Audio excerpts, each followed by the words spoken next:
All right, hello everybody. Today is the first day of camp, and the campers are in their get to know you games. So I wanted to give you an update after our all day meetings today.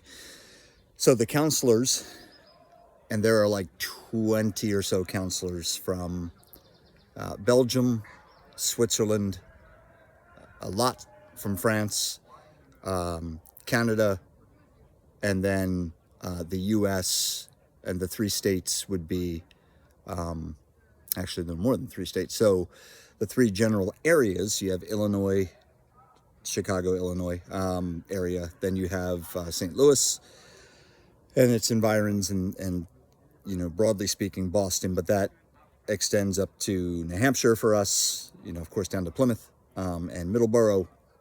And we have one of the gals with us whose family is in New Hampshire. She now makes it very known that she is from Orlando. So she is a Floridian now. So it's pretty cool because we've got people from all over here. And then they had the French students from the different areas stand up, and they represented probably, I don't know if he named every area in France, but he named like 10 areas, because France is broken up by kind of departments, and so he named 10 departments. The most are from within a 45-minute radius, but that's only like a third of the camp, and then the other 2/3 of the camp are from all over, except for the Southwest, so the Atlantic coast, and then the Northeast, which is the Alsace region, which is actually my favorite region of France because, with its history of being occupied by the Germans, and then the French got it back, and etc. It's this cool kind of Germanic French Germanic area, but they're not here. So we have 41 girls. That would include our own teenagers. So not Caroline and Micah, and of course Kristen and me, but the rest of the campers. So 41 girls, and then 31 boys, which is another great number for France. I found out in the all-day meeting today that this being France, there are laws, and this law is not that different than one of our laws regarding photographing minors. So they don't sign a waiver when they come here to be photographed. In the States, unless I'm missing some other little law that went up, in the States, like, at FCC or any church, we would need to get a waiver if we would put them on our church's social media account or our church's website. So at Vacation Bible School, we could show stock photos of kids, but if we showed any kids at our actual VBS, we would just need to get a waiver. Otherwise, you don't do it. Well, here, it's not just that Champfleury can't put them on their website or their social media accounts, but any adult, whether from the States or one of the French adults, and that would also include Micah and Caroline, as we take pictures or videos, we can't show minors because we don't have their consent. So especially for Megan and James, and for Sarah and Jeremy, if you're wondering why doesn't Dana show any pictures of the kids, I encourage you to for Megan and James, look to Caroline, Noelle, not necessarily Caroline, because Caroline can't post pictures of kids, but look to Noelle if she posts anything or sends you stuff, and then Jonathan and Livy can both post pictures. That's fine. But you can hear the kids now behind me. So I'm going to give you a quick little tour of the area whilst they're all in 3 different groups getting to know one another. So I'm going to turn the camera away from me because who cares about me, is what I say. And rather, you want to see this beautiful area that we have below us. So I'm going to walk you down, and we're going down onto the lower field. It's not. It really is like a big backyard, the camp. And so, you know, this is the lower field. I just showed you the 2 halves of it. It's not big. But then you come over and you look straight ahead, and you have these cornfields here, and then you have the mountains there in the distance with the kind of bald-faced rock, and those are the Chartreuse Mountains. So these are called the Pre-Alps. They are technically not the Alps. And I don't see any paragliders right now. You definitely wouldn't be able to see them because I couldn't zoom in close enough. But it is a beautiful day, and I wouldn't be surprised if they were still up there. This is not the same mountain from yesterday's video where there were paragliders. There are several places where you can paraglide. But, you know, just trust me on this. Straight ahead, way across on the mountain, if you would have just followed my finger in the distance, there's actually a straight line that cuts up through the trees and then into the rocks. And that is a funicula. And for those who don't know what that is, it's a train. It's like a train elevator. It's a tram, but the back of it is hooked to a train track. And so you just kind of go chick, chick, chick, chick, chick, chick, you know, up the mountain.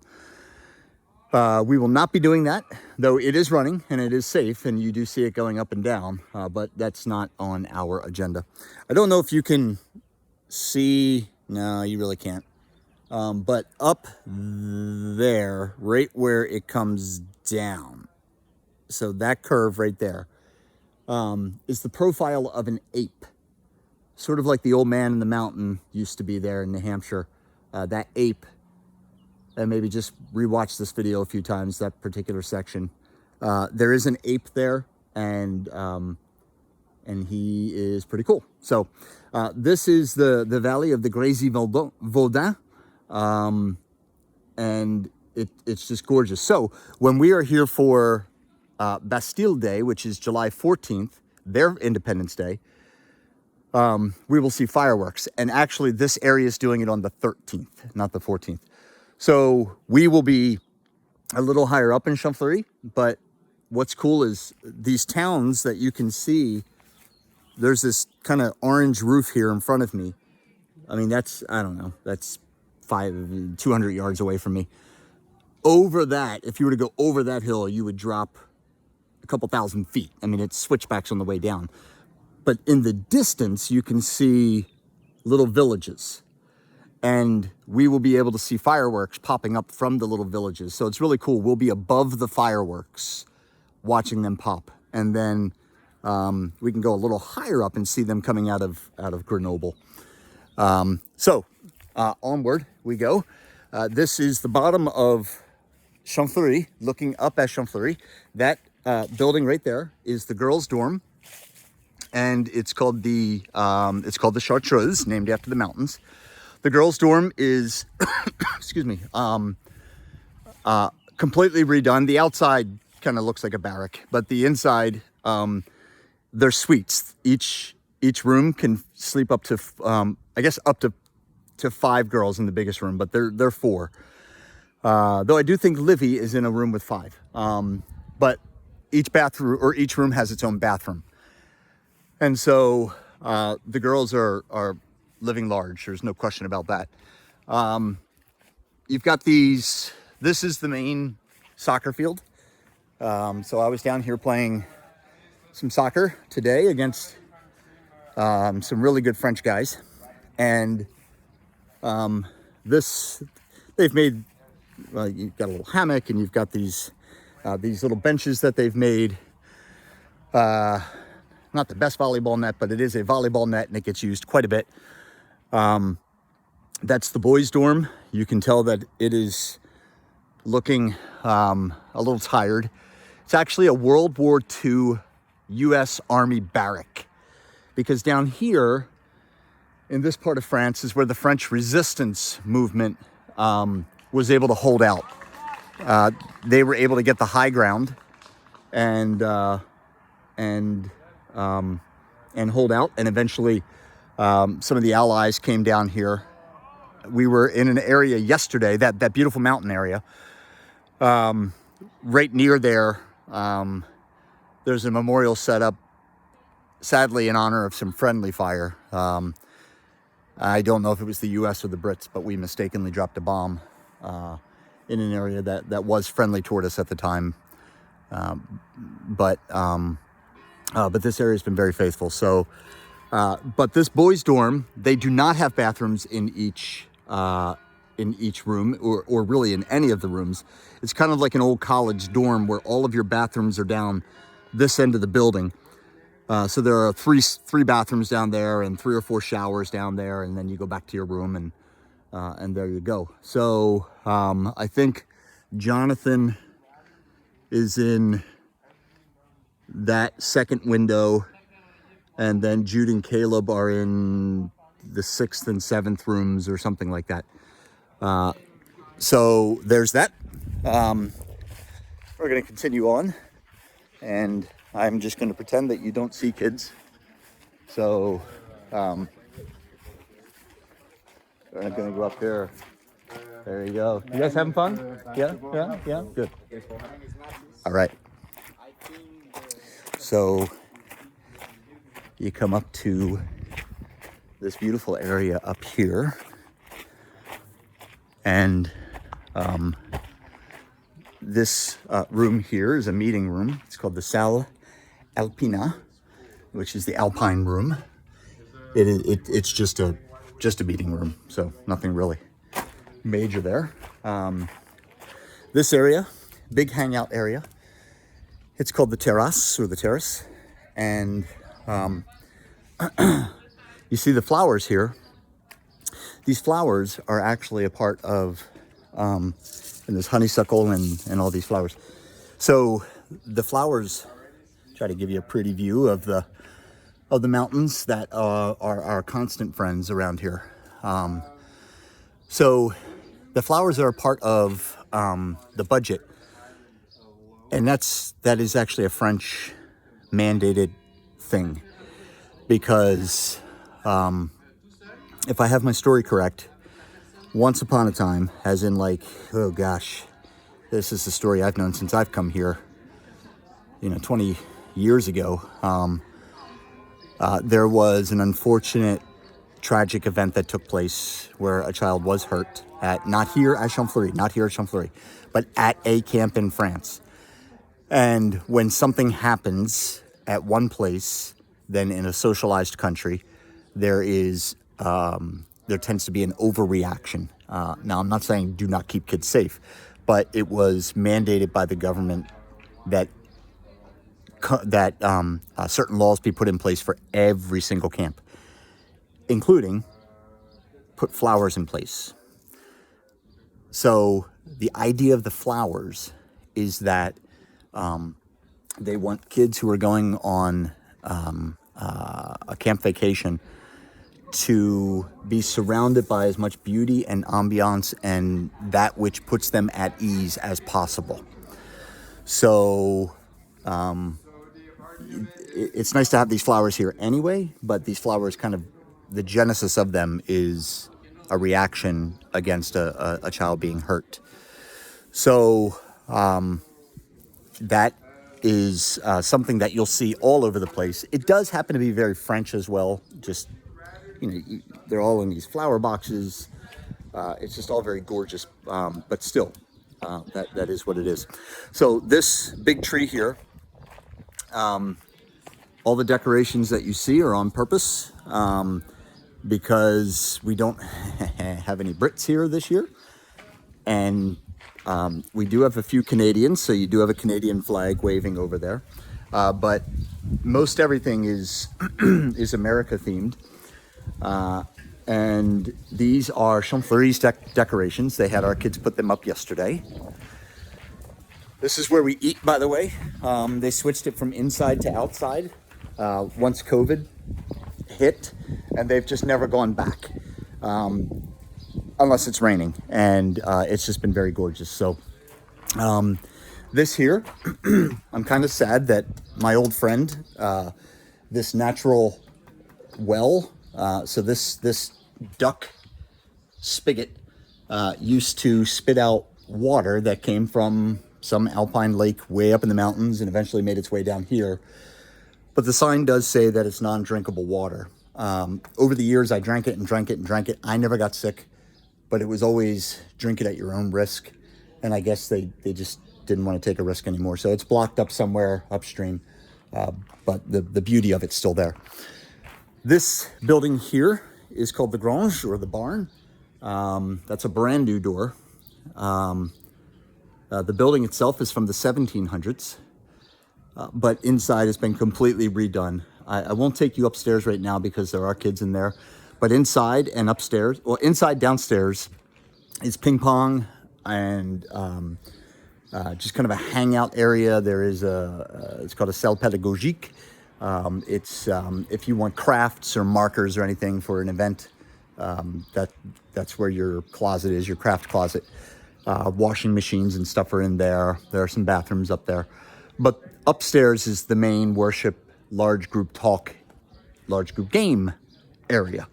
So everything kind of takes place in there. And so that is where some of the group is right now. And once the get to know you games are over, then I'll be back up there with them.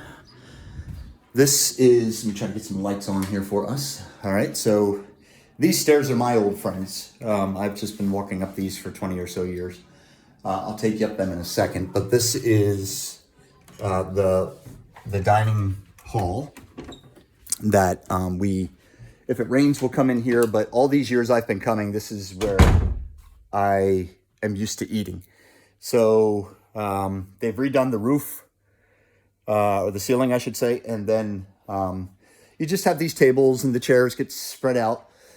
Since COVID started, they have this this buffet system. Make sure I can get it in there. The buffet system, the workers that are here, they're called the équipiers.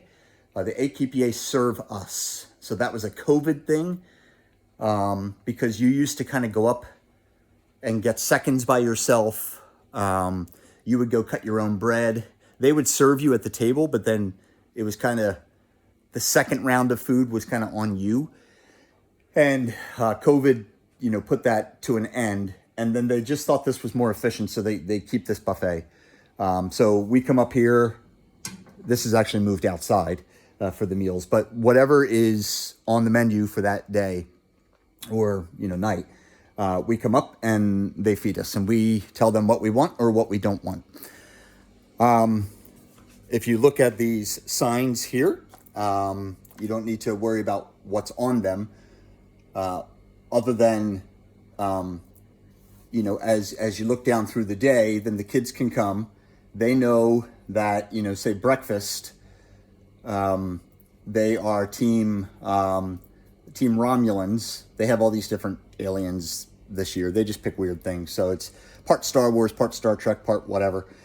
And then they say, oh, wait a minute, Team Romulan, is wherever it is. It's right here. So that would be these kids. So if I see Team Romulan breakfast on Sunday the 9th, and I know I'm on Team Romulan, then that means I have cleanup duty for breakfast on Sunday the 9th. And every kid and leader will do cleanup duty twice throughout the 10 days that we're here. This is the bread cutting station. So it's just a big old cutting board basically, and that's the breakfast bar. So they serve us from that area. There are I won't turn all the lights on, but there are 3 of these rooms right here. So that dark room was number 2. This dark room is number 3, and so you've just got this beautiful little look. All of the food is homemade. or bought locally and sourced locally, including the fruit, etc. So tour's almost done. When you come upstairs, this is private, privé. There are some more girls' dorms up here, but these are girls' counselors. And so Caroline, for example, you go up another flight and she's in one of those rooms up there. Not the most exciting thing, but there's a typical small little French bathroom with your little sink. And there are these places all throughout the camp. This is called the Salle Cheminée, named after the chimney that they finally had to rip out. They did keep the top of the chimney there, and it's also on the other side of this wall, but they replaced all of this.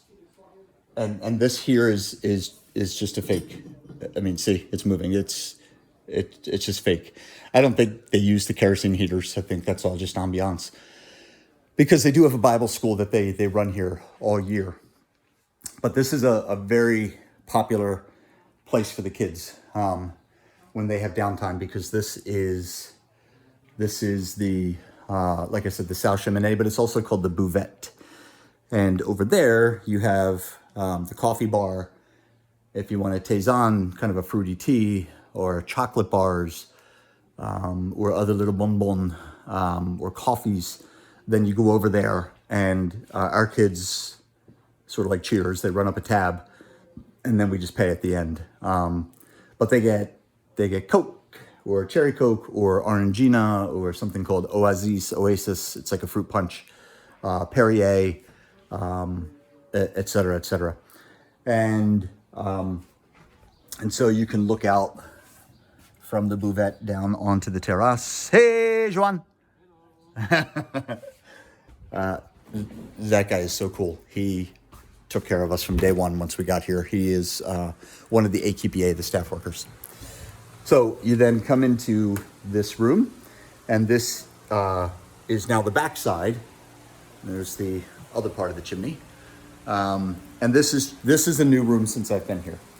So what they're doing is, this is a study room and kind of a hangout room for the staff, but also they use this during that year-round Bible school.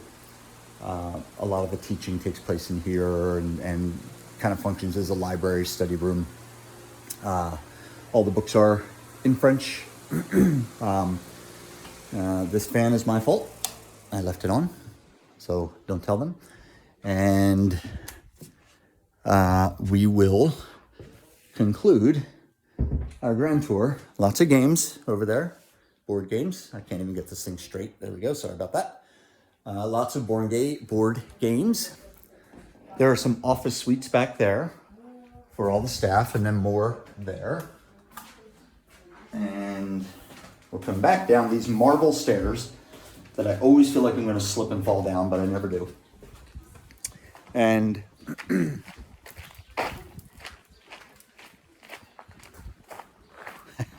hey, Plume. So this is still a part of the Grange, where we have the large group games and stuff up there. All this natural lavender. That's not lavender, but around the corner is lavender, but lots of bees on the lavender. So this is now the upper part of the boys' dorm, and it goes down there. Lots of flowers. But this building here is called the Chalet, and that is where the guy counselors stay. And then if you come through this beautiful little archway here, and you come up to this house, then this is one of the staff members used to live here. He doesn't anymore. He moved a couple hundred meters up the mountain. But right now there is a couple from St. Louis, Kristen and me, and then there is a young couple, a French couple that just got married, they live here, and so the married people live here. And there's one entrance of Champfleury down there, and one entrance of Champfleury or exit there. And so it's not the biggest camp. The building we just came out of with the marble stairs is that tall roof over there. So the Grange is right in front of you. And then it's actually called the big house. It's the Grande Maison. So that's it. But all said and done, we have about 100 people here, and the games are afoot. It is whatever time it is here. It stays bright really late, so it's hard to gauge time. But I believe it's probably pushing 9 o'clock or something like that, maybe even a little after. So I'm going to call it a night, and looks like the large group games are ending here in the next, I don't know, 5-10 minutes. And then I'll join them for the rest of the night. And we have to get the kids to bed, lights out by 10:30-ish, which should be interesting, first night. But that's the way it comes. All right, ciao.